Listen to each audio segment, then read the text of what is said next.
Greetings, friends, family, and survivors. Little solar update. I'm waiting on some parts right now, but we dismantled the solar array that was powering the fifth wheel. Since the fifth wheel is no longer here, we thought we'd try to put these in service. See, I've got some Norwegian spruce started here. They handled the cold pretty good, even though it was 14 degrees this morning. I've got a disconnect here. I'm doing this because it's possible at some point, since I'm over 100 volts, I may have to go with a rapid shutdown, and I'll do them all at the same time. But this is just a shunt type, and they're $17 at Home Depot, and they work just fine. It's a 60 amp, and yeah, that will disconnect the solar if need be. I also always fuse all of the arrays to protect the wire between here and the charge controller. So the wire's protected from this end. It's got a disconnect there if there's a problem. And that one's got a disconnect. I haven't installed it on that array, and it's not installed on that array yet, but we're getting there. I sure like it in the shade, even though it's freezing all day in the shade. It's 3:30, I think, and you can see there's still frost from this morning. So the ground stays really stiff in the shade, and it's nice because you can go in and out of the house without dragging mud everywhere. But anything that's out in the sun, it doesn't defrost all the way down. It just defrosts the top 3 inches and turns to mud, but then it puddles water because underneath that is still ice from the permafrost. So it is what it is. Hopefully it'll continue to get colder and back to snow again by February 1st, from what I understand. That's what we're looking at. So that's a good thing. You see this room's getting kind of full. We did empty our storage unit and brought all of Carol's books in, but there's still stuff at the other homestead. You just can't go from 1,600 square feet down to 840 square feet without giving and throwing things away, so we just keep taking stuff to Goodwill, and eventually we'll pare it down to something we can manage, hopefully.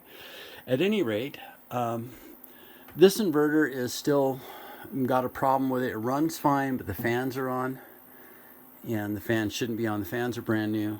I've talked to the tech department, and it's one of 5 different things that can cause that. It's not hurting anything, but I was going to try to go ahead and buy another one of these, and there's not one available in the country. I talked to all of the major distributors, and they're all being told from Sensetta Corporation, Magnasign, that it's going to be June, and the problem is the supply chain issue. They can't get enough power transistors, and it's because the automobile manufacturers are putting in bids for the components that are available, and small corporations like Magnum just can't compete with those big corporations, so it goes to the biggest bidder, right?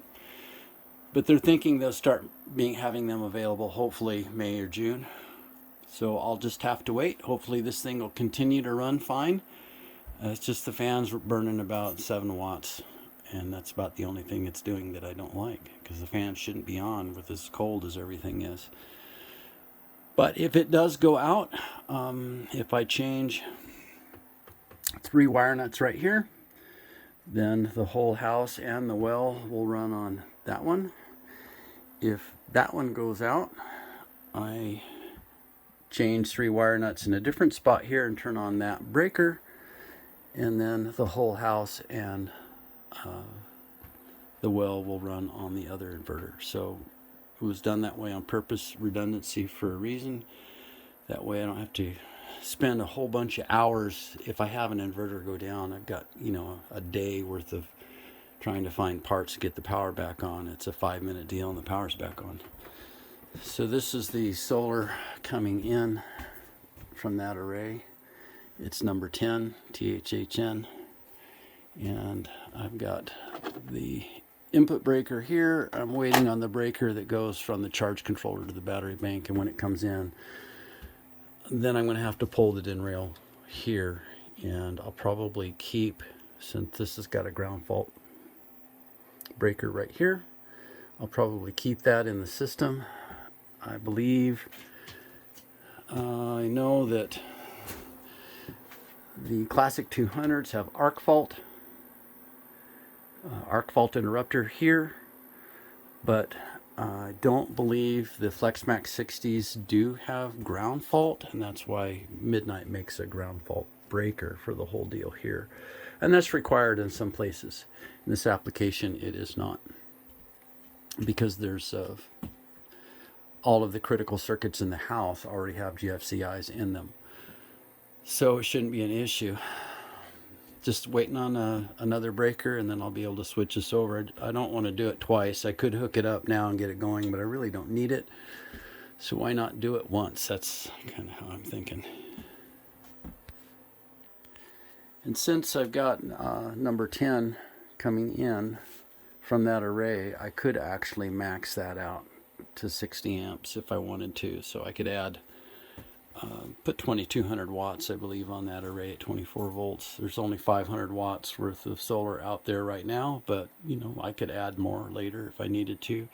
Right now, we've got way more solar than we need, and really for the amount of solar that we have in our area, I'd have to triple the size of the battery bank. I've got 15 kilowatts in batteries, so got plenty of solar, but we already had it. We bought it a long time ago, so we might as well just get it working. The one thing I think it will help is in the summer when it's warm and there's some really powerful sunlight on the panels, and the panels start to heat up, their output degrades.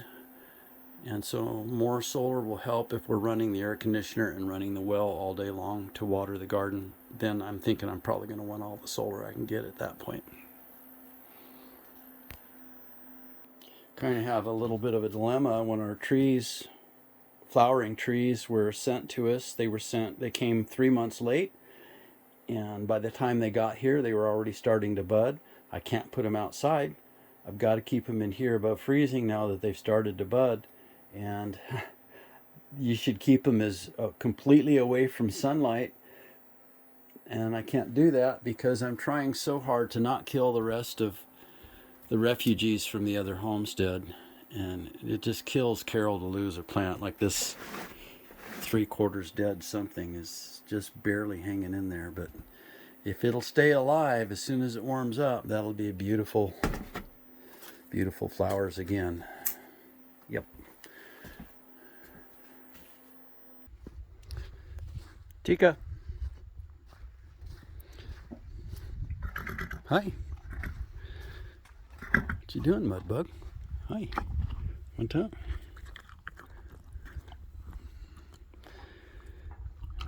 Oh, yeah. Your pen's starting to dry out finally. I know they're big, but half apples. Yeah. Hi, Mudbug. Yeah, pretty good, huh? Yeah.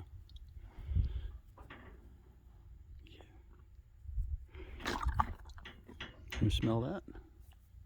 Yep. Yep. Well, Mr. Gibbs is next. Oh, you wanted more, did you? Yeah, that's all I had.